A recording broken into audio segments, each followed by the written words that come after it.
Hello guys, good morning. Welcome back to another vlog. তো কেমন আছো তোমরা সবাই? আশা করছি সবাই খুব ভালো আছে। আমাদের বাড়ির সবারই জ্বর বলতে আমার মা আর ভাইয়ের শরীরটা ভালো নয়। তো সকাল থেকেই ভীষণ বোরিং কাটছিল। তারপরে মেঘলা আকাশ, বৃষ্টি বাদল, তার মধ্যে এসেছিল বব। তো ববকে অনেকদিন বাদে দেখলাম, তো মামাকে একটু দেখাতে নিয়ে আসলাম, কারণ ওরও দেখার দরকার রয়েছে বাইরের প্রাণীগুলোকে। তো দেখতেই পারছো সকালের এই যে মামামের ব্রেকফাস্ট বানাচ্ছি, মাখানা দিয়ে কাজু বাদাম দেবো আর ন্যানপ্রো দেবো। ন্যানপ্রো না দিলে টেস্টি হয় না, তো ওই জন্য বেবিরা খেতে চায় না। আর মামাম তো ন্যানপ্রো দেওয়া জিনিসগুলো বেশি পছন্দ করে। তবে মামামের কিছু কিছু খাবার রয়েছে যেগুলো একদমই পছন্দ নয়, যেগুলো তোমাদের তো আগে বললাম। কিন্তু এখন ইদানিং দেখছি ও সুইট পটেটোটাও খেতে পছন্দ করছে না। তো তারপরে দেখলাম মা রান্না শুরু করেছে, এখানে পনির রান্না করবে। আর আমি এখানে মামামের বোতলটা স্টিমুলেট করে নেব, কারণ রেগুলার যেহেতু জল খায় না, তো একটু গরম জল দিয়ে ভাপিয়ে না নিলে বোতলগুলোতে না জার্মস লেগে থাকতে পারে। দেন এই দেখো ম্যাঙ্গো পিউরি কিন্তু এভাবে মামামকে দিই। স্নান করার আগে বা স্নান করার পরেও দিতে পারো। এর ভিতরে কিন্তু রাইসও তোমরা অ্যাড করতে পারো, সেটা লাঞ্চ হিসেবে খাওয়া যাবে। তো মোটামুটি কিছু কিছু ফল বাচ্চাদের দেওয়া যায়। তো আমি বলতে গেলে আপেল, পেঁপে আর আমটাই দিচ্ছি এখন। আর মাঝে একদিন জাম খাইয়েছিলাম, তাছাড়া কিন্তু নতুন কোনো ফ্রুট ওকে এখনও দিইনি। আর এখানে দেখতে পাচ্ছ মাম্মামের কিন্তু ওয়েট টিস্যু নিয়ে খেলাটা ভীষণ পছন্দ, নিজে নিজেই চিৎকার করবে আর খেলবে। তো আজকের দিনটা তো ভীষণই বোরিং কাটছিল, কারণ এত মেঘলা আকাশ, কদিন ধরে বৃষ্টি হয়েই যাচ্ছে। এরকম ওয়েদার কার ভালো লাগে বলো? আর তারপরে মা আর ভাই তো বিছানা থেকে উঠতেই পারছিল না, দুজনের এতটাই শরীর খারাপ। কিন্তু তবুও মামামের জন্য ওরা একটুখানি গায়ের জোর পাচ্ছিল। তো মামামকে আর বাড়ির সব কাজ টাজ আমি আর দিদি মিলেই সামলাচ্ছিলাম। তবুও মা একটু মামামকে কোলে নিচ্ছিল, কারণ মার কাছে যেহেতু মামাম যেতে বেশি পছন্দ করে। তো দেখতেই পারছো মা এইগুলো করে আর ও খুব আনন্দ পায়। দেখো মুখে কি হাসি, মানে ওর সাথে যে মজা করছে এটা কিন্তু ও খুব ভালো করেই বোঝে। আর কান্নাকাটিও করে না, ও কিন্তু বুঝতে পারছে যে দিদি ওর সাথে ইয়ার্কি করছে, দেখো হাসছে। তো এইগুলো করে যখন মা, ও ভীষণ আনন্দ পায়। এগুলো কিন্তু 3-4 দিন আগের ভ্লগ, তবে তোমাদের সাথে শেয়ার করা হয়ে ওঠেনি এডিট করার জন্য। বুঝতেই পারো একটা বেবিকে নিয়ে এগুলো করা কিন্তু ভীষণই টাফ হয়ে যায়, কারণ নিজেকে একটু টাইম দেওয়া দরকার রয়েছে, যেটা দিতে গেলে না এগুলো করে হয়ে ওঠে না। তো মামামের জন্য যে জামাগুলো বানাতে দেওয়া ছিল সেগুলো চলেও এসেছে কিছুদিন আগে, কিন্তু তোমাদের সাথে শেয়ার করা হয়নি। এগুলো কিন্তু আমার আর মায়ের যে শাড়ি নিয়েছিলাম ইন্ডিগো প্রিন্টের, ওগুলোরই ব্লাউজ পিস খুব সফট ছিল। তো ভাবলাম ব্লাউজ পিস বানাবো না, খালি খালি ফেলে রেখে লাভ নেই, মামামের কিন্তু ফ্রক হয়ে যাবে। তো সত্যি ভীষণ সুন্দর করে বানিয়েছে কাকিমাটা, প্লাস কিন্তু ডিজাইনটা খুব সুন্দর করেছে। আমি ওনার উপরেই ছেড়ে দিয়েছিলাম যেরকম ভালো হবে সেরকম করে দিতে। তো ওটা তো আমার ব্লাউজ পিসের ছিল, এটা মায়ের ব্লাউজ পিসের। দেখো কত সুন্দর হয়েছে না? যেহেতু এখন ছোট আছে সেহেতু এটা হয়ে গেছে, বড় হলে তো আর হবে না। তো ভাবলাম বানিয়ে রাখা যাক, কারণ গরমের মধ্যে এই কাপড়গুলোর জামা পরলে ও অনেকটাই আরাম পাবে। তো 3টে জামা হয়ে গেছে, কেমন লাগছে অবশ্যই জানিও। দিয়ে বিকালবেলা ভাই কলেজের সামনের থেকে পকোড়া, এই যে চিকেন পকোড়ার দোকান খুলেছে, তো নিয়ে আসলো, দেখলাম বেশ টেস্টি খেতে। আর সবার যেহেতু শরীর খারাপ না, তো কিছু কারোর খেতে ভালো লাগছে না, তো ভাবলাম একটু খিচুড়ি করি, যেহেতু বৃষ্টি হচ্ছে। আর সব রকম সবজি দিয়ে খিচুড়ি করলে না ইমিউনিটিও বুস্ট হয়। তো ওই অবধি কালকের ভ্লগটা রেখেছিলাম, দিয়ে পরের দিন আবার ভ্লগ আরম্ভ করলাম সকাল সকাল। এই দেখো মাটন নিয়ে এসেছিলো মা, কারণ মুখে কারোর কিছুই ভালো লাগছে না। তো দিদি মাটনটা রান্না করলো। এখানে দেখো চাটনি, মাটন আর কুমড়ো ভাজা, আর সেরকম কিছু রান্না হয়নি। আর তোমাদের দাদাভাই নিয়ে এসেছিলো একটা চকলেট আমাদের সবার জন্য, কারণ চকলেট খেতে কিন্তু ভীষণ ভালোবাসি, কিন্তু এখন আর খাওয়া হয়ে ওঠে না। তবুও তোমাদের দাদাভাই যখন একটু মনে করে নিয়ে আসে তখনই একটু খাওয়া হয়। আর মামামকে দেখো, মামাম কিন্তু নিজে নিজে জল খাওয়া শিখে গেছে, তবে জল খায় কম, এরকম করে খেলে ওই নিপ্পলটা চিবোই বেশি।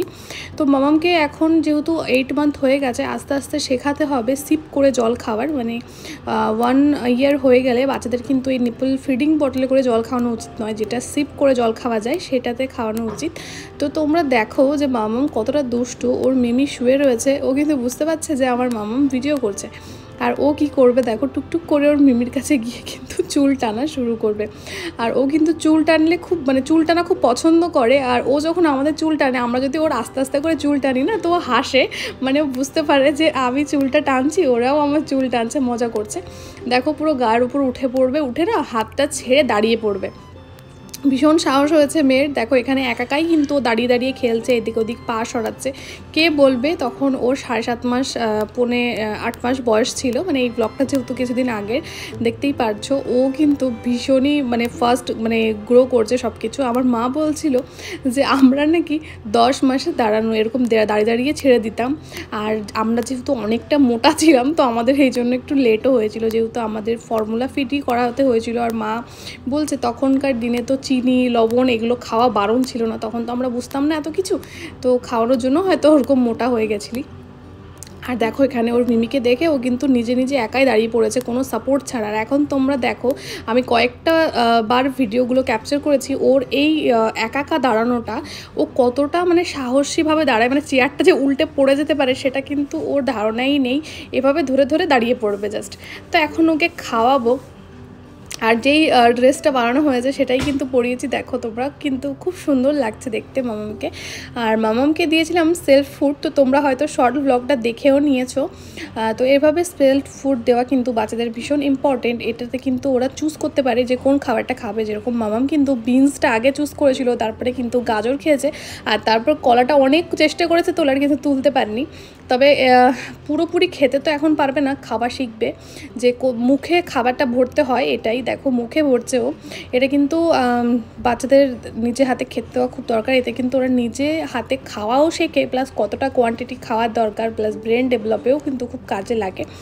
এটা একটা আর্টিকেলে পড়েছিলাম, বাচ্চাদের 8 মাস থেকে নিজে নিজে খাওয়াবার খেতে দেওয়া শুরু করলে 1 বছর বা 1.5 বছরের কাছাকাছি কিন্তু বাচ্চারা প্রপারলি একা একা খাওয়া শিখে যায়। তো চেষ্টা করবো এখন থেকে মামামকে একবার অন্তত সেলফ ফুডটা দিতে, যাতে ও নষ্ট করুক ছড়াক পুরো মানে না খাক, কিন্তু অন্তত শিখুক।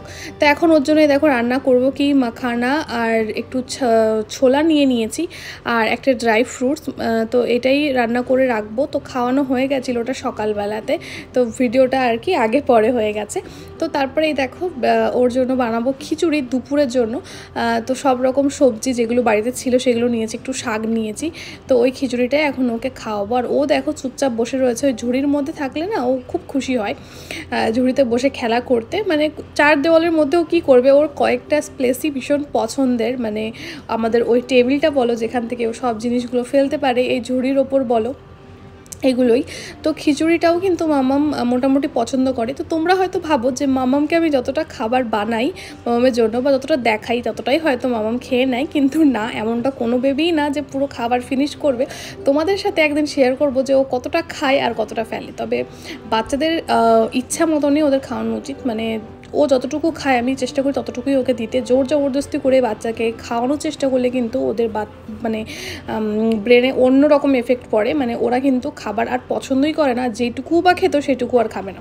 তো এই মানে কি বলবো এটাকে, ছেঁকনিটা অর্ডার করেছিলাম মামামের জন্য, কারণ ওর ড্রাই ফ্রুট বা কোনো খাবার ছেঁকতে গেলে কিন্তু এটা লাগে, কারণ সবসময় তো মিক্সিতে খাবার ব্লেন্ড করে দেওয়া উচিত নয়, আর যেহেতু এখনও বড় হয়ে যাচ্ছে ওই জন্য দিয়ে ওর জন্য আখরোট অর্ডার করা হয়েছিল, সেটাও এসেছে। তো মা এখন মামামের জন্য বাড়িতে যেভাবে আর কি স্যারেলাক বানায় সেটাই বানিয়ে রাখছে 3 রকমভাবে, যাতে ও লাঞ্চে বা ডিনারে কিংবা ব্রেকফাস্টে খেতে পারে, কারণ সব সময় তো ইনস্ট্যান্ট ফুড বানিয়ে খাওয়ানো সম্ভব হয় না। তো এগুলো বানানো থাকলে কি সুবিধা হয়, আর এখানে অনেক রকম খাবার অ্যাড করা যায় যেটা ওর জন্য অনেক নিউট্রিশিয়াস হবে।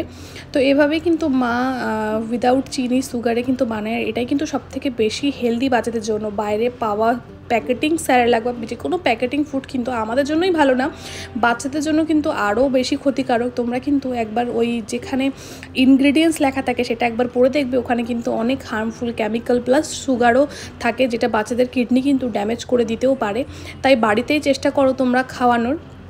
তোমাদের সাথে একদিন শেয়ার করব মামামকে প্রথম থেকে আমি কিভাবে খাওয়ানো শুরু করেছি। তোমরা আমাকে অনেকেই জিজ্ঞেস করেছো, তবে প্রথমে আমি একবার খাবার শুরু করেছিলাম ওর জন্য, আর তখন ব্রেস্ট মিল্ক পাম্প করেই দিতাম, তারপরে আস্তে আস্তে 2বার 3বার আর ন্যান প্রোর সাথে স্টার্ট করেছি। তো এখন মামাম যেহেতু হজম করতে পারে তাই ওকে সব রকম ফুড দেওয়ার চেষ্টা করি। তোমরাও কিন্তু দেখবে আগে বাচ্চা মানে মানিয়ে নিতে পারছে কি না খাবার সাথে, কোনো রকম কোনো অ্যালার্জি হচ্ছে কি না, যেরকম আমরা কোনো প্রোডাক্ট ইউজ করার আগে দেখে নিই, সেরকমভাবেই বাচ্চাদেরও কোনো খাবার বলো প্রোডাক্ট বলো একটু করে দিয়ে দেখা উচিত যে ওর শ্যুট করছে কিনা। যেমন মামামের কিন্তু ডিমটা একদম শ্যুট করে না, তো দুষ্টুমি চলছে। আর এখানে দিদুনের শরীর খারাপ, দিদুন পারছে না করে নিতে, তবুও কোলে ওঠার জন্য বায়না চলছে। তো চলো আজকের ব্লগটা এই অবধি, দেখা হবে নেক্সট ভিডিওতে। ভিডিওটা দেখতে দেখতে যারা শেষ অবধি চলে এসেছো, আশা করছি ব্লগে কিছু তো ভালো লেগেছে তোমাদের। তো একটা লাইক করে দিও, তোমাদের একটা লাইক কমেন্ট কিন্তু অনেক বেশি মোটিভেট করে আর একটা ভিডিও বানানোর জন্য। তো চলো টাটা সবাইকে।